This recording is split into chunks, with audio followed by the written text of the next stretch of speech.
Candidates on both sides of the aisle came together to make a last-minute pitch for voters. Good evening, everyone. I'm Brad Bird. And I'm Shelley Kirk. Candidates running in Davis County had a chance to make speeches and meet with voters as the midterm elections approach next month.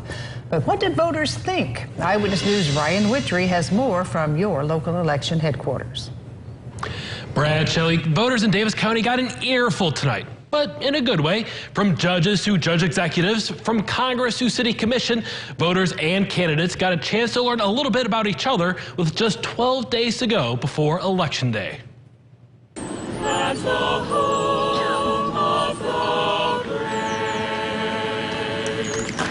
It was a beautiful fall evening for some campaigning. One more time, let me hear you say yeah. Yeah. Or perhaps advocating for a special cause to see a specific candidate, get in the Halloween spirit, or even teach the next generation about democracy. Well, I want them to know, about people like Charles Booker and just to learn about the process and to grow up knowing about stuff like that. So they're not 18 years old and what do I do? Indeed, candidates running in some of Davis County's key races came to the courthouse lawn to make a last-minute appeal to voters ahead of November 8th, but there were some notable exceptions. Dr. Rand Paul was unable to attend due to a scheduling conflict. I'm not surprised at all. Rand Paul doesn't show up for Kentucky. That's been his record.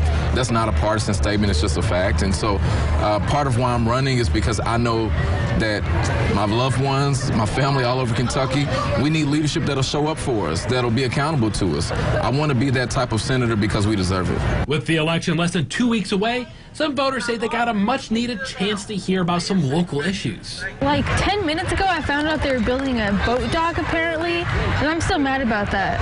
Because, as a 19-year-old in Owensboro, for fun, we go to Target, or we go to the Target in Evansville. So, why are we spending all this money on a boat dock? I don't even know anybody who owns a boat.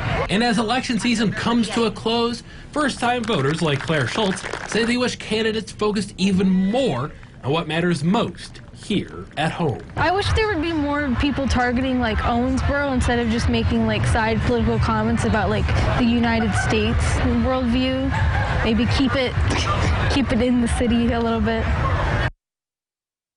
Now, in-person early voting with no excuse required runs here in the Commonwealth between November 3rd and the 5th, and of course Election Day itself is November 8th. Ryan Witry, Eyewitness News.